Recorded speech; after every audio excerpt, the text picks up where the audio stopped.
మీ తాకట్టు బంగారం కష్టాలకి good bye చెప్పండి. వెంటనే ఎన్ గోల్డ్ కి కాల్ చేయండి. దేశ రాజధాని నడిబొట్టున ఉన్న జంతర్ మంతర్ వేదికగా యువత చేపట్టినటువంటి నిరసన ఇప్పుడు కేవలం ఒక సాధారణ ఆందోళనగా మిగిలిపోలేదు. అది దేశవ్యాప్తంగా విద్యారంగంలో దశాబ్దాలుగా పేరుకుపోయినటువంటి లోపాలను, ప్రభుత్వ నిర్లక్ష్యాన్ని, మౌలిక వసతులు లేనటువంటి దాన్ని ఒక్కొక్కటిగా వెలుగులోకి తెస్తున్నాయి. ముఖ్యంగా ఉత్తరాది రాష్ట్రాల్లో ప్రభుత్వ పాఠశాలలు, గ్రామీణ విద్యా వ్యవస్థలు ఎదుర్కొంటున్న సవాళ్లు ఇప్పుడు దేశవ్యాప్తంగా తీవ్ర చర్చనీయాంశంగా మారుతున్నాయి. ఒకవైపు డిజిటల్ ఇండియా అంటున్నాం, మరోవైపు ఆర్టిఫిషియల్ ఇంటెలిజెన్స్ అంటూ సాంకేతిక రంగంలో దేశం దూసుకుపోతుంటే, మన వైపు కనీసం వసతులు కూడా నోచుకొని చిన్నారులు పడుతున్నటువంటి నరక యాతన మన విద్యా వ్యవస్థ అసలు సిసలు వైఫల్యానికి అద్దం పడుతున్నాయి. దక్షిణాది రాష్ట్రాలతో పోలిస్తే ఉత్తర భారతదేశంలో ఉన్నటువంటి అనేక ప్రాంతాల్లో విద్యారంగం దుస్థితి దయనీయంగా మారుతుంది. ఈ మొత్తం అంశానికి కారణమవుతున్నటువంటి ఒక్క వీడియోను ఒకసారి మనం చూద్దాం.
యూటీవీ స్క్రీన్ పైన విజువల్స్ లో చూసుకున్నటువంటి వీడియోలో పిల్లలు వీకెండ్ కాబట్టి సరదాగా ఏదో ప్లాన్ చేసుకొని అవుట్ సైడ్ వెళ్ళిపోయి పంట పొలాల్ని, నది పరివాహక ప్రాంతాలని ఒక టూరిజం ప్లేస్ గా వెళ్ళారు, ఫోటోలు తీసుకున్నారు, వీడియోలు తీసుకున్నారు అనుకుంటే మనం పొరపడినట్లే. ప్రధానంగా వారు రోజు పాఠశాలలకు వెళ్తున్నటువంటి పరిస్థితి అది. సరైనటువంటి వంతెన లేక, మౌలిక సదుపాయాలు లేక, అలా నదుల పైన ఈదుతూ గెంతుతూ కూడా వారు పాఠశాలకు వెళ్ళేటువంటి సిచ్యువేషన్ మన విద్యా వ్యవస్థలో ఉందా? ఇప్పటికీ స్వతంత్ర భారతదేశం 80 ఏళ్ళు అవుతున్నా కనీసం విద్యార్థులు సరిగ్గా నడిచి పాఠశాలకు వెళ్ళలేనటువంటి ప్రాంతాలు మన దేశంలో ఉన్నాయంటే మీరు నమ్ముతారా? పట్టణ ప్రాంతాల మాట ఎలా ఉన్నా మారుమూల గ్రామాల్లో మాత్రం బడికి వెళ్ళడం అంటే ఒక సాహస యాత్రగానే చెప్పుకోవాలి. ప్రతిరోజు మృత్యువుతో పోరాటమే అవుతుంది. రాజస్థాన్లోని ప్రతాప్గఢ్ జిల్లా అర్నోద్లోని చిక్లీ, ఉదియా, ఖేడి గ్రామాల దృశ్యాలు ఇప్పుడు దీనికి నిదర్శనంగా కనబడుతున్నాయి. అక్కడ వర్షం పడిందంటే చాలు, బడికి వెళ్ళాలంటే దారి పూర్తిగా మూసుకుపోతుంది. రోడ్లన్నీ జలమయం కావడం, అక్కడ విద్యార్థులు వేరే మార్గం లేక ప్రాణాలను పనంగా పెడుతున్నారు.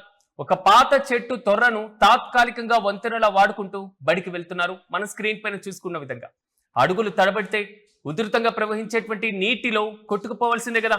ఇక మధ్యప్రదేశ్ లోని విదిశా జిల్లా కాక్రోవా గ్రామంలో పరిస్థితి మరింత భయానకంగా మారింది. అక్కడ సరైనటువంటి బడి లేదు, కనీసం వెళ్లేందుకు రోడ్డు కూడా లేదు. చుట్టూ 15 కిలోమీటర్లు తిరిగి వెళ్ళలేక ఆ చిన్నారి విద్యార్థులు బెట్వా నదిపైన నిర్మాణంలో ఉన్నటువంటి అసంతృప్తి ఆనకట్ట పిల్లర్ల పైన నుంచి కిందకి దూకుతూ ఒక సాహస యాత్రని చేస్తున్నారు స్కూల్కి వెళ్ళాలంటే. ఉప్పొంగేటువంటి నదిపైన ప్రాణాలు అరచేతిలో పెట్టుకొని సాగేటువంటి ఈ ప్రయాణం చూస్తే ఎవరికైనా వెన్నులో వణుకు పుట్టాల్సిందే కదా. ఇలాంటి ఉదాహరణలు ఉత్తరాదిలో, మరి ముఖ్యంగా ఉత్తర భారతదేశంలో ఉన్నటువంటి అనేక రాష్ట్రాల్లో మారుమూల ప్రాంతాల్లో కనిపిస్తూనే ఉన్నాయి. పాఠశాలలు కేవలం కాగితాలపైన మాత్రమే నడుస్తున్నాయి. ఉపాధ్యాయులు సరిగ్గా రాకపోవడం, తరగతి గదులు పైకప్పు శిథిల వ్యవస్థకు చేరడం, తాగునీరు సరిగ్గా లభించకపోవడం, హాస్టల్స్ లో మౌలిక సదుపాయాలు లేకపోవడం, ఇలాంటి సమస్యలన్నీ కూడా నిత్యకృత్యమైపోతూ ఉన్నాయి. అసలు ఈ దారుణ పరిస్థితులకు కారణం ఎవరు? సబ్కా సాత్ సబ్కా వికాస్ అంటూ గొప్పలు చెప్పేటువంటి పాలకుల డొల్లతనానికి తాజాగా వెలుగులోకి వచ్చినటువంటి ఈ ఘటనలు సజీవ సాక్ష్యాలుగా మారుతాయా? ఎన్నికలు వస్తే మాత్రం ఓట్ల కోసం గ్రామాల బాట పట్టేటువంటి నాయకులు బడికి వెళ్లేటువంటి పిల్లల రోతలు ఎందుకు వినడం లేదు? రోడ్లు వేయడం, వంతెనలు కట్టడం ప్రభుత్వాల యొక్క కనీస బాధ్యత కాదా? కోట్ల రూపాయలతో బడ్జెట్లు కేటాయిస్తున్నామని, దేశాన్ని అభివృద్ధి పదంలో నడిపిస్తున్నామని గొప్పలు చెప్పేటువంటి నాయకులకు ఈ దేశ భవిష్యత్ అయినటువంటి పిల్లల పాటలు పట్టడం లేదా? నిజంగా ఇది విచారకరమని చెప్పుకోవాలి. ప్రధానంగా చూసుకున్నప్పుడు ఈ చీకటి కోణాన్ని ఇప్పుడు దేశంలో ఉన్నటువంటి యువత సోషల్ మీడియా వేదికగా డిజిటల్ ఉద్యమాల ద్వారా గట్టిగా ప్రశ్నిస్తున్నారు. ఒకసారి మనం ఢిల్లీ జంతర్ మంతర్ వెళ్దాం.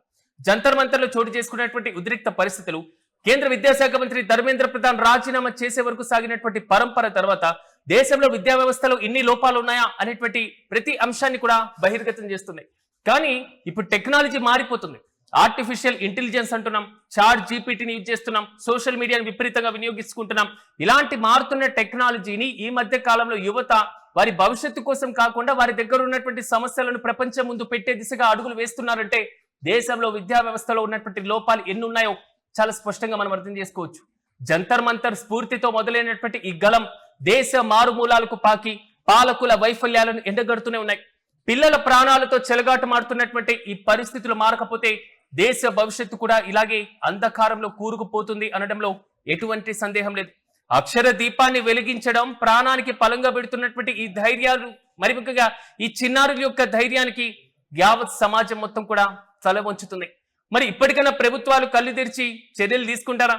మారుమూల గ్రామాలకు సరైనటువంటి వంతెన రోడ్లు నిర్మించి ఇటువంటి సాహస యాత్రలకు తెరదించుతారా? దేశ భవిష్యత్తు నిలబెట్టేటువంటి పాఠశాలల రూపురేఖలు మారుస్తారా అన్నది కాలమే నిర్ణయించాలి. కానీ తాజాగా సోషల్ మీడియాలో వైరల్ గా మారుతున్నటువంటి ఈ వీడియో పైన నెటిజన్లు కూడా మండిపడుతున్నారు.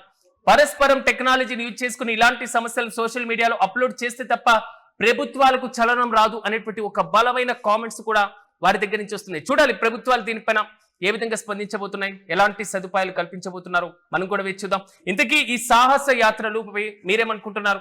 మీ అభిప్రాయాన్ని కూడా కామెంట్లు తెలియజేయండి.